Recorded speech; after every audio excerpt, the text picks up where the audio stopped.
18 uses the intarsia technique. So for this you will need to wind off separate balls of yarn.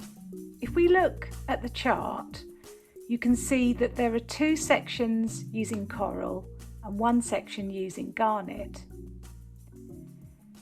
So I have divided the yarn down into 3 separate balls.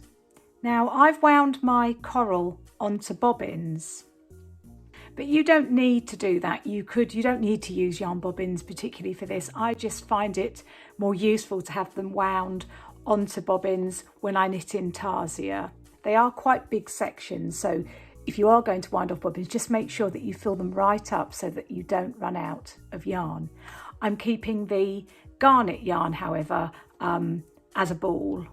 So I have completed here in my knitting rows 1 to 32, and I have begun row 33, which is row 1 of the chart. I have knitted 21 stitches, so I'm about to work stitch 22, which is worked in the coral yarn. But it's at this point on stitch 22 that I'm going to join in the garnet, and this is how I do it. I lay the yarn over the right hand needle in front of the coral yarn that I'm about to knit with. It's very simple. As I take the yarn around the needle to knit, it just catches in at the back there, garnet. If you just take the long tail of garnet round to the back, then I'm going to do my crossover, which is essential in intarsia. Every time you change colour, you must cross the yarns as follows. The old colour that you no longer need goes over to the left at the back. Then you pick up your next colour, and as you knit, it just goes across the old colour, and that will prevent a hole in your work between colour changes. Now on this row, I'm not going to join in the second bobbin or ball of coral just yet, because it's going to be easier to join it when there are 3 stitches of garnet on chart row 2. So I'm simply going to cross over again, that's old colour that I don't want anymore, over to the left, pick up the new colour so it comes over the top of the old. I'm going to just pause and give a little pull on the garnet, in fact a little pull on all the ends there, just to make sure everything's neat, and then I'm going to continue to the knitting to the end of the row using coral only.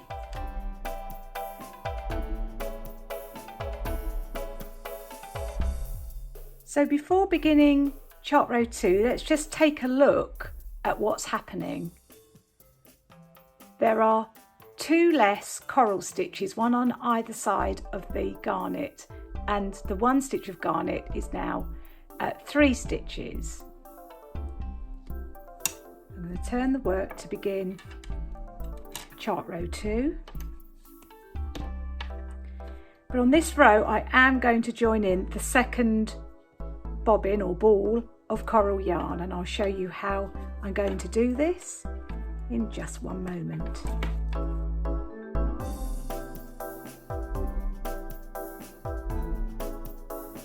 Okay, so I now work to where I want the next garnet stitch to be, which is here on the last coral stitch before the garnet in the centre there.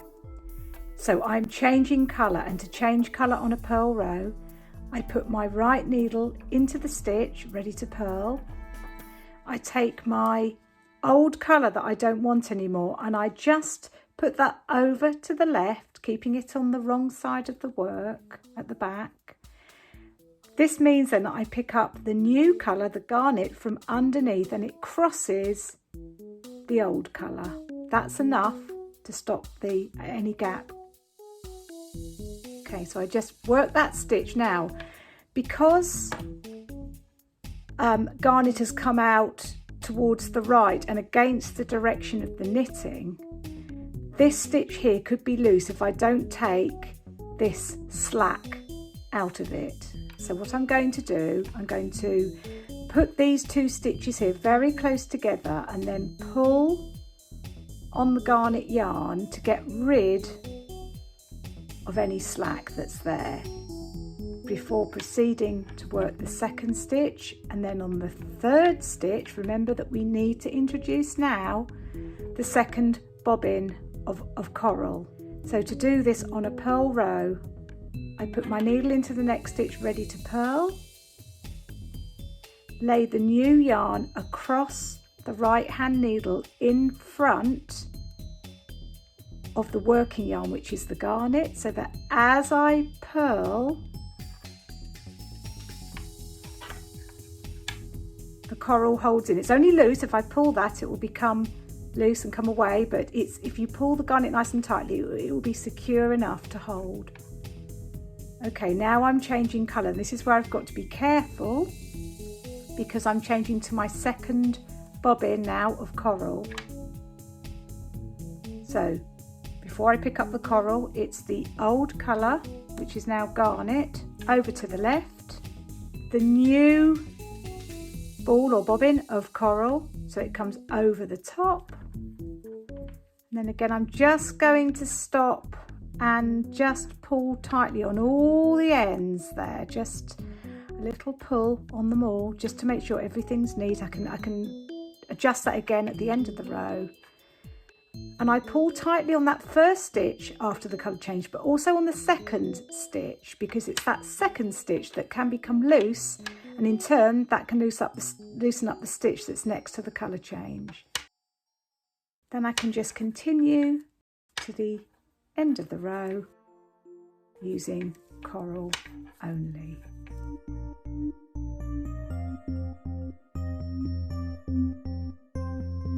So that's chart rows 1 and 2 completed. Before I start chart row 3, I'm just going to give a little pull, gentle but firm, on all the ends at the back. So that's the yarns that are attached and the tails too, just to get that as neat as possible. On chart row 3, the stitches, if we look at them, are in exactly the same position, i.e. there are 21 coral on either side of 3 garnet in the middle of the row. Before I start, I'm just going to actually make sure my yarns are untangled and that they're all quite nice and orderly at the back. Okay, so chart row 3. Going to knit across to where the colour changes. So I only work to the stitch before when I join in a brand new colour. All my yarns are now joined in, so I don't have to work to the stitch before anymore. I work right up to the colour change and cross the yarns over as I change colour.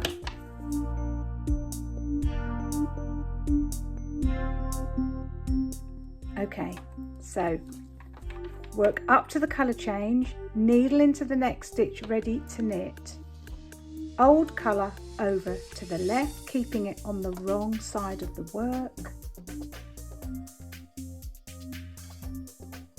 Pick up the new colour, the next colour I need, knit a stitch, pause, pull firmly, gently but firmly on both yarns to try and get those stitches as neat as possible. Complete the 3 garnet stitches before changing colour to the second bobbin or ball of coral. Again, pull nice and firmly on all the yarns there as you colour change and work to the end of the row.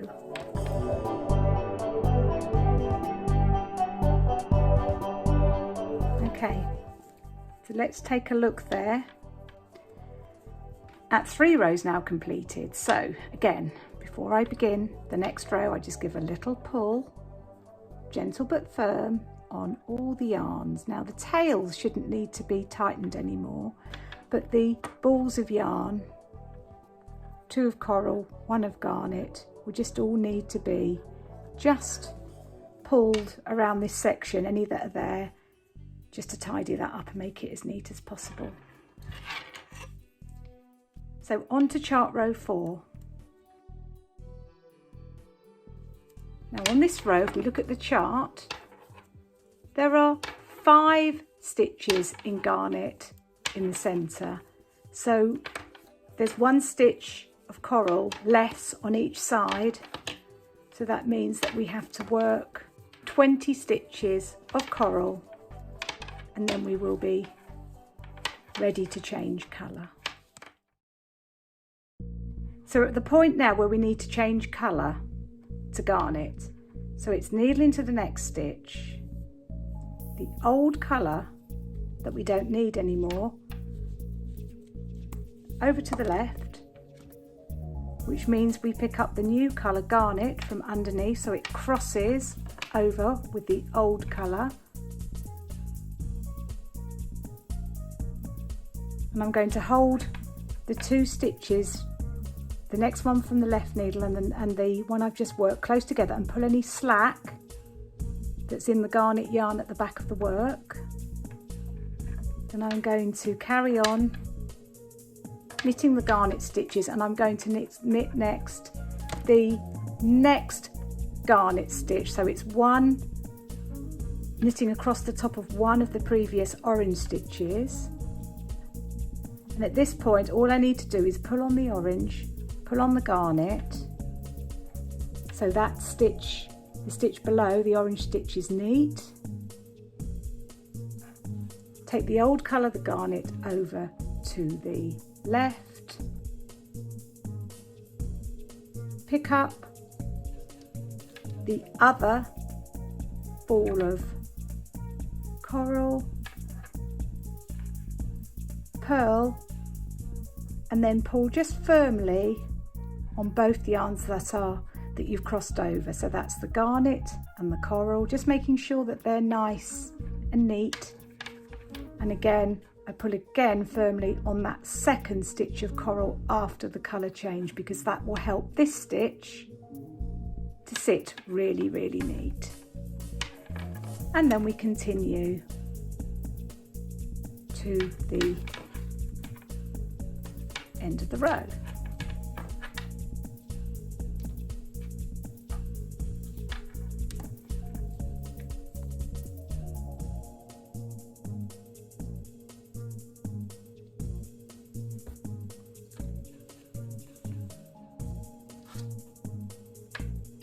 Again, before we begin the next row, just give a pull on all the yarns, all the tails, and you can see that's looking quite nice and neat there. I'm just going to show you one more row, and that's a right side row where we're just purely crossing over yarns, and the yarns are moving out. Again, if we look at chart row 5, garnet is increasing by another 2 stitches.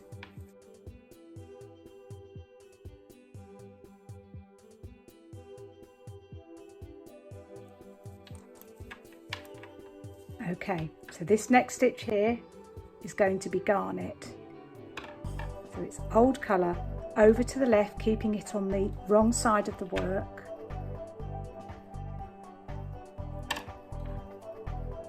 Make sure that your second ball of coral is not in the way like mine was there. Make sure that when you cross over, it's a clean crossover with nothing else getting caught. Stop. Now, because this garnet stitch is coming against the direction of knitting, I'm knitting in this direction, but the garnet stitches are coming out in this direction in the opposite way. I need to hold those stitches close together, pull the slack out of the garnet yarn, keeping everything nice and neat and tight there. Then I'm going to continue across this coral stitch becomes garnet, so we just knit across the top of that coral stitch. And because this garnet stitch has increased in this direction, in the direction of the knitting, I don't need to tighten up too much. I just need to make sure that when I cross those 2 yarns over to go to coral, change to coral, that I just give them both a good pull. And then you continue working to the end of the row.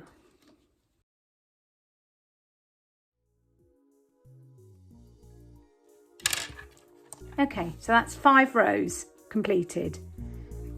And I'm just going to give, as I normally do, go back and give a little pull on all the yarns at the back of the work to make sure that everything is as tight and as neat as possible. You continue working all the rows in this same way, taking care to increase the stitches, the garnet stitches when indicated on the chart, and remembering to cross the yarns over every single time you change colour.